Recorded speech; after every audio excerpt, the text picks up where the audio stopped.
PE. Hi, my name's Dr. Lauren Lieberman. And I'm Dr. Pamela Haibach, and we would like to thank the American Printing House for the Blind, the Fetzer Institute, and Capabilities for their support in this video, and for each organization's dedication to teaching children with visual impairments and blindness how to live independent lives. It's our hope that as children improve their motor skills, they can be equal to their sighted peers and they can do physical activity and sports for their lifetime. This video uses the term visual impairment, VI, for children who have low vision, visual impairment, or blindness. In most cases, the described teaching techniques are conducive to teaching children who have deafblindness as well. When additional techniques are needed for children with deafblindness, those techniques are shared. This curriculum is designed to combat motor skill delays found in children with visual impairments. It is our goal that teachers, parents, paraeducators, and specialists find this curriculum and video helpful and easy to use when they provide instruction in motor skill development for children who are visually impaired. Use the human guide technique when a child who is blind needs assistance traveling from one place to another. If the child uses a cane, he or she can utilize the cane for travel. As the name, human guide, implies, the child with visual impairments is guided by another person. The guide should first ask the child if he or she would like to take an arm or take an elbow. The child uses the back of the hand to find the human guide's hand and gently slide to the elbow. The child holds the guide lightly just above the elbow and then walks a half step behind, following the guide's movements to the desired location. Small children may need to take the guide's hand or wrist. Most people who have been visually impaired for even a brief time are able to follow a guide easily. Some children prefer to be informed of upcoming stairs, or they may prefer a brief pause, but it is typically not necessary to announce turns or stops because the guide's body movement provides that information. It is highly recommended that every parent, teacher, and paraeducator take the time to simulate the visual impairment that is experienced by the child or children with whom they work. This opportunity will help them understand what a child needs in terms of verbal and physical support. Before instruction begins with any child who has visual impairment, the following tips should be reviewed.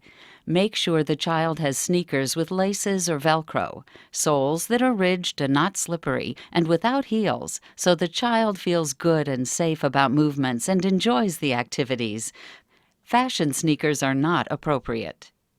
Use auditory strategies, such as sound, music, or chanting to a beat, to facilitate movement and/or motivate the child.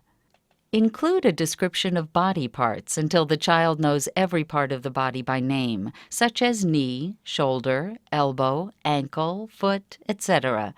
It is important that children understand cues related to body parts. Instructional strategies.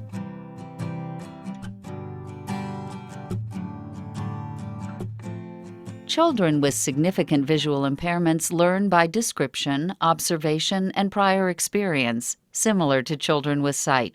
Therefore, the accommodations presented here pertain to working around the instructional barriers by using pre-teaching, whole-part-whole instruction, verbal instruction, task analysis, modeling, and demonstration. Demonstration includes visual guidance, tactile modeling, and coactive movement. In addition, children should be given choices of sizes, colors, and sounds when choosing equipment. Pre-teaching.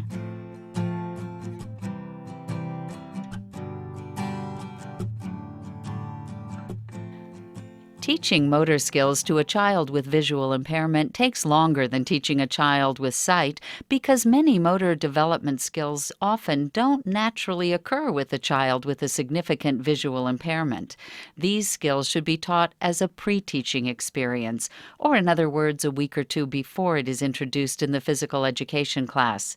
It will benefit the child, his classmates, and teacher if he knows the skill before it is introduced or incorporated into a unit. Pre-teaching helps a child participate in class with more confidence, knowledge, and understanding. As a result, the child becomes a successful mover.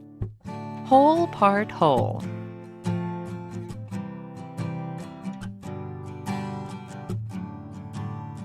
Whole part whole is specifically teaching the child what the whole skill or activity is right from the beginning. Examples are the three-step approach and then roll for bowling, the arm movements and then the leg movements for the front crawl, and what positions players might assume during a whole game of soccer before it is taught, so the child understands what the skill or activity is.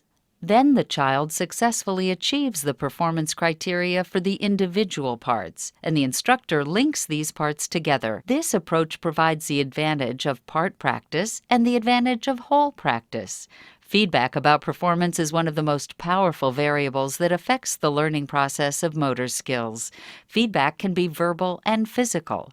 It is not only the mastery of each individual part of instruction that is important, but also the relationship between parts and whole that provides the child with the complete understanding of the content. Without the whole, the parts would be meaningless. Teaching the whole of a skill or game to a child who has visual impairment takes time, energy, and creativity, but the resulting knowledge gained about future skill development is priceless, as shown by the transfer of skills with the underhand roll and goal ball.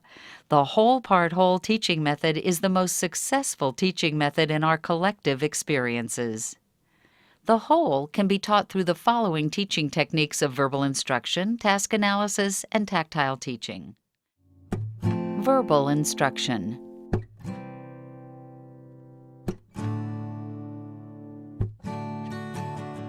The key to using verbal instruction effectively is the use of precise language and common analogies, such as step right, left, together, or open and close the curtain for sculling. It is important to use specific teaching vocabulary when working with children who are visually impaired. There is no place for the general slang words commonly used in our everyday language, such as heads up and over there. Children who have severe visual impairments are dependent upon instructors to consistently use the same terminology in order to assimilate definitions of physical movements. Instructors should shorten verbal instructions to verbal cues to help guide the child as well as keep his or her movements consistent and on task. Keep verbal cues precise, clear, and free of additional words. For example, if you want a child to bring both arms back for the standing long jump, you would say, swing arms down and back with hands behind buttocks and arms straight. So the child knows you mean down and back, as opposed to over the head and back. If a child is deaf-blind, the use of sign or tactile explanation prior to using touch cues is appropriate. If the skill is more complicated or the child has had little previous experience, the skill may need to be broken down into smaller pieces in a process known as task analysis. Task analysis.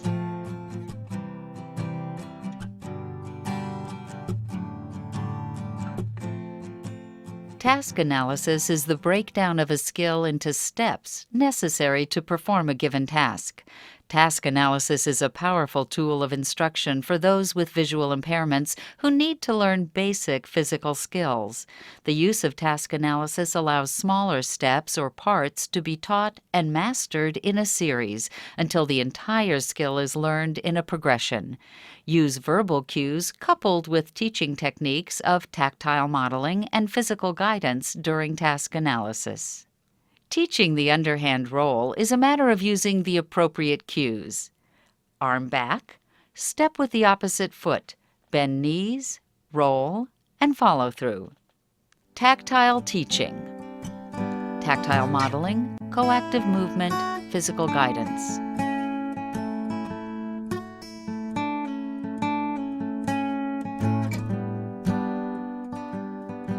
Most children with visual impairments need verbal instruction accompanied with tactile teaching. Verbal instruction alone may take a long time and leave the instructor and child frustrated. It is also not as likely to produce the correct form of the skill being taught. Partner verbal instruction with tactile modeling, coactive movement, and/or physical guidance. These 3 instructional techniques help children who cannot see a demonstration to better understand the movement or action. The use of these techniques can make a demonstration of complex physical skills accessible to children who are visually impaired. Tactile modeling.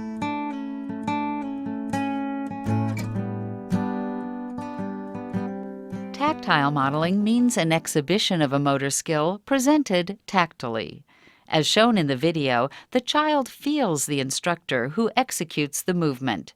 Tactile modeling is a great way to incorporate peer instruction. Let children teach children. Tactile modeling not only demonstrates actions to children who are blind, it also increases the visibility of an action for children who have low vision. Tactile modeling is a common tool used to teach the component parts in the task analysis and is effective for static and dynamic activities such as jumping rope, yoga, shot put, goal ball, swimming, and many others. While using task analysis, have the child touch the model during each part. Coactive movement.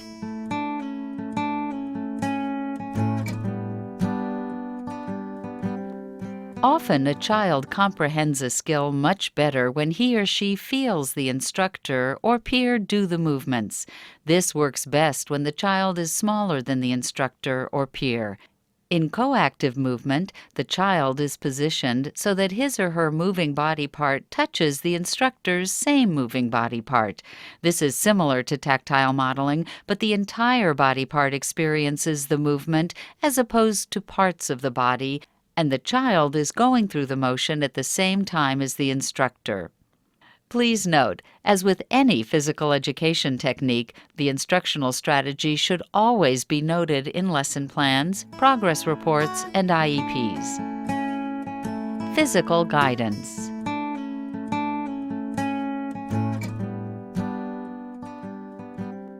Physical guidance is an important component of the instructor's lesson because there are some physical activities for which tactile modeling and coactive movement will not work. Physical guidance is an ideal teaching technique, and its use can improve performance. Please remember that all methods of tactile teaching must be coupled with verbal explanation or appropriate sign communication for children who have a dual sensory impairment. When physical guidance is used, it is imperative to discuss its use with the child before doing so. Some individuals who are blind are sensitive to being touched or to being urged along by an arm or elbow by another person. Indeed, one of the first principles to guiding a person who is blind is to never push or grab. This sensitivity to being pushed is not unique to people with visual impairments, but is broadly human in nature and probably stems from a need for the locus of control to remain within each of us. Thus, physical guidance can be appropriate and effective, but the child must understand that he or she can ask the instructor to use tactile modeling if preferred. When teaching physical skills to individuals who have no significant intellectual or cognitive difficulties, the general rule is to consider tactile modeling first, and then move to physical guidance if that is a preferred method for the child. The child should have a choice, but the instructor can also assess what method is most appropriate for a particular skill or activity. Instructional modifications for children who are deaf-blind. Teachers, parents, paraeducators, and peers of children with dual sensory impairments must be aware of alternative communication methods and systems that their children or peers might use. Hearing losses can range widely, from mild hearing loss to deafness. Likewise, there are various combinations of vision and hearing among people who are deaf-blind. However, while some people who are deaf-blind are able to use augmented verbal communications, The instructional accommodations described here are aimed primarily at those whose hearing loss is severe enough to require manual communication systems. Some children who are deafblind are able to respond to instructors verbally with expressive language, so the barriers to communication may relate only to information from the instructor to the child.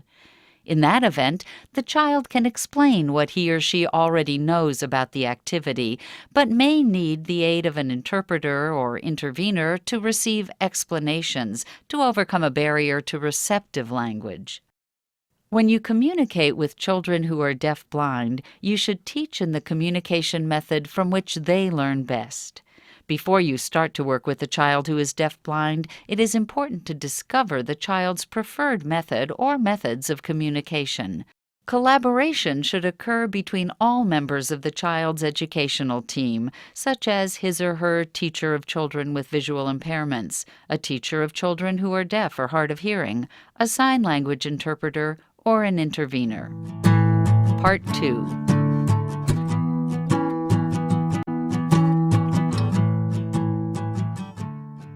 The Motor Development Curriculum and this video will help you teach students who have visual impairment or blindness lead-in activities, perceptual motor skills, locomotor skills, object control skills, and physical fitness skills. Each skill should be taught using the whole-part-whole approach. Once you determine which skills a student needs to refine, discuss the whole-part-whole approach for each skill with the student. Let's look at specific whole-part-whole teaching strategies for each skill. The initial whole of the whole-part-whole should begin with a clear explanation of the motion while it is being demonstrated. Another option is to have a peer demonstrate the skill while the teacher describes the movement.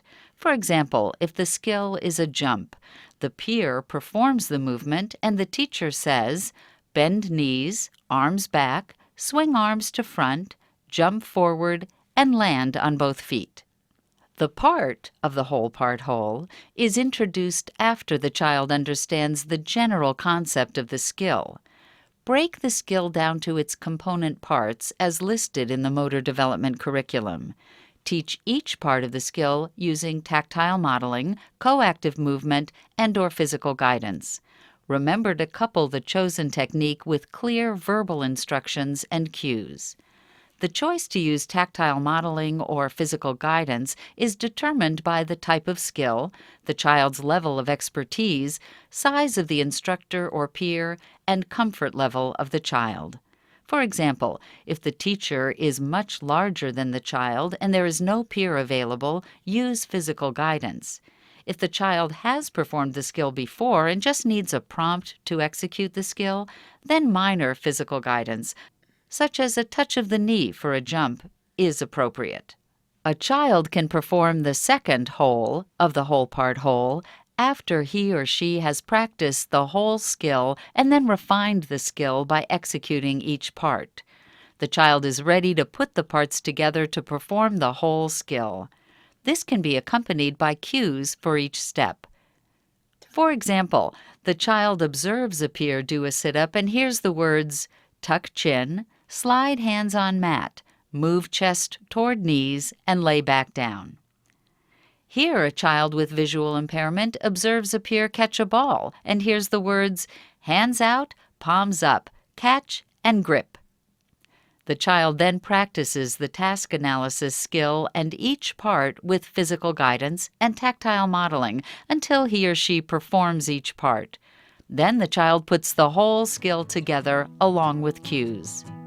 If the child needs further refinement, break down the skill and practice the parts that need improvement before performing the skill in its entirety again.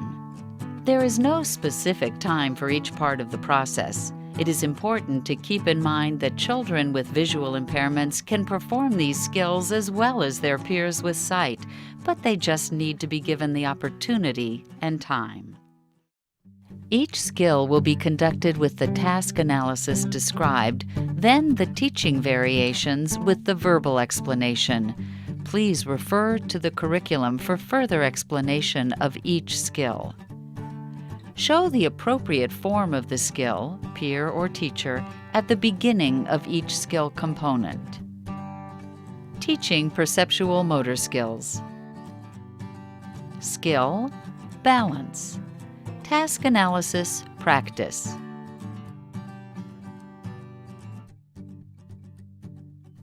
1.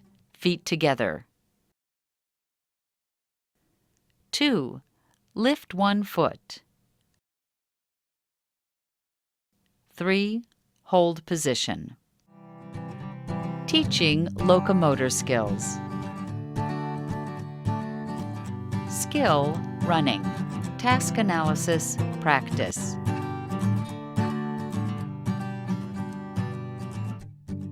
1. Elbows bent. 2. Arms forward and back. 3. Leg bent 90 degrees.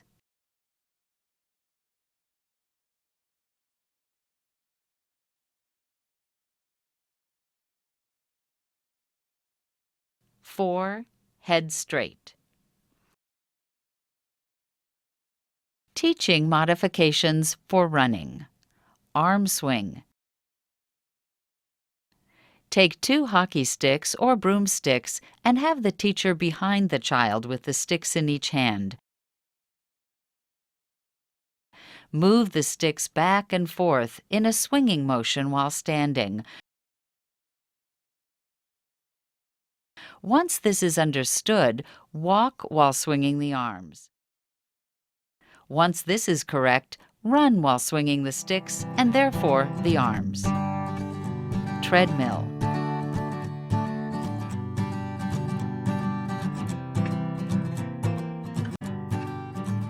Running on a treadmill gives the instructor an opportunity to give physical guidance during the run to correct any biomechanical errors. Treadmill running may also provide the student an opportunity to observe running form. Tactily feel arm position and swinging motion, knee lift, etc. Treadmills offer an opportunity for the child to hear the rhythm of running. Skill, hop. Task analysis, practice.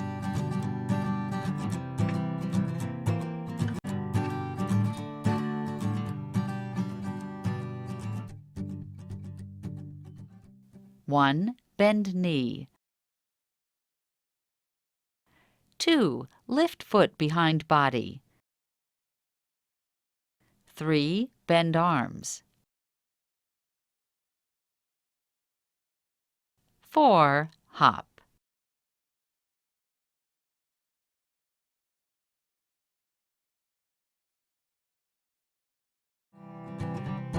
Skill, horizontal jump. Task analysis, practice.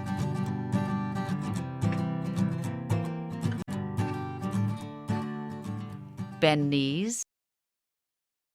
Arms back. Jump forward. Thrust arms to front. Land on 2 feet and bring arms down. Skill, skipping. Task analysis, practice.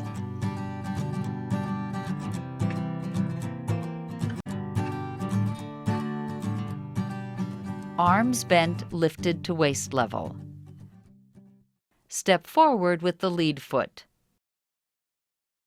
Hop on opposite foot. Change lead foot each time. Both feet are off the ground. Maintain a rhythmic pattern. Shortened cue. Step hop. Step hop. Techniques. Have the student listen to the rhythm of the skip to understand the step sequence. Skill, gallop. Task analysis, practice.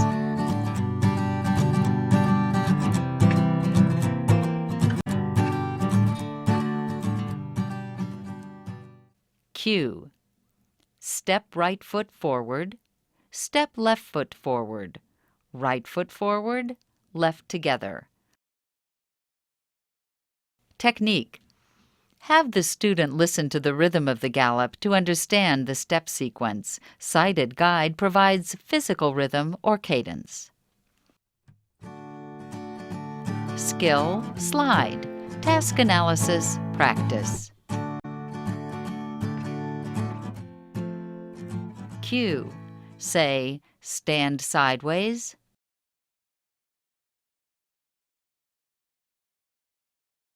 Step, together, step, together.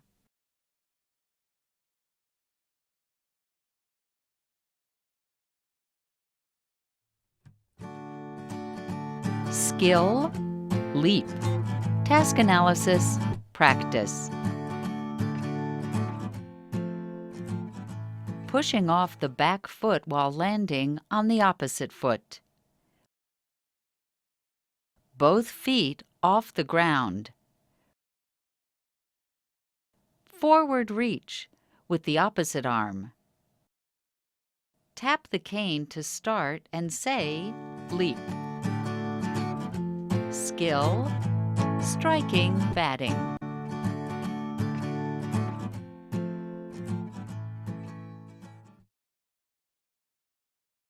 Turn body sideways, non-dominant shoulder facing the batting direction. Feet parallel, shoulder width apart. Grip bat with dominant hand. Bring bat up to dominant shoulder. Bend knees. Shift weight onto back leg. Step forward as arms swing. Rotate hips. Hit ball. Follow through. Skill, stationary dribble. Task analysis, practice.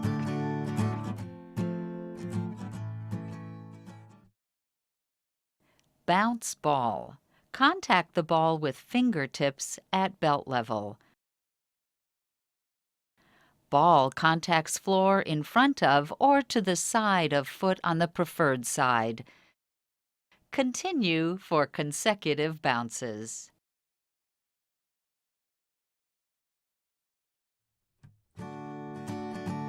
Skill, catching. Task analysis, practice. Hands in front of the body, elbows flexed. Palms up, arms extended. Ball is caught by the hands only. Skill, kicking.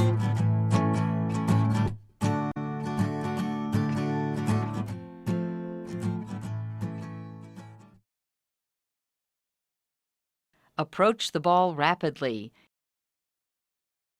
Elongated stride or leap just prior to ball contact. Kick the ball with preferred foot.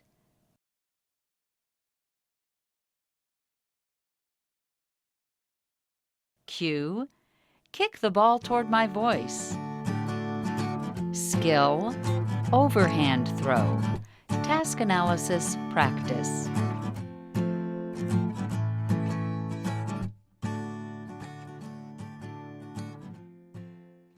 Move the hand and arm backward, behind head. Non-dominant side of body faces direction of throw. Shift weight onto the back leg. Step forward. Follow through. Cue, throw the ball toward my voice or sound source. Skill, underhand roll. Task analysis, practice. Extend the arm behind the trunk. Step forward with opposite foot. Bend knees. Swing arm forward and release ball.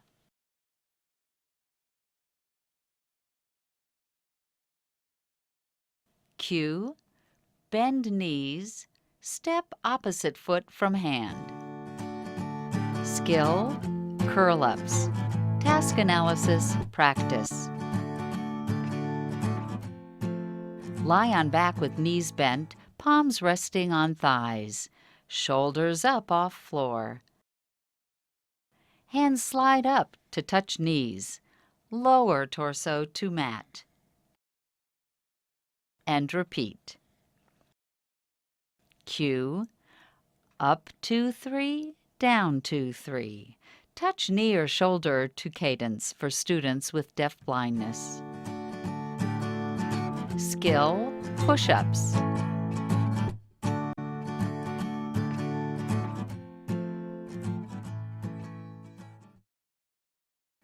Lie prone. Palms on mat under or slightly wider than shoulders. Legs straight and slightly apart, toes tucked under. Push up off the floor until arms are straight. Body remains straight. Lower the body and repeat. Teacher modification. A square of cardboard with a 90-degree angle may assist students who are blind to judge 90 degrees. The knees may remain bent for a modified push-up if necessary. This skill may be done standing up against a wall, feet 1 to 2 feet from the wall, as a lead-in therapy. Use a small therapy ball under the chest.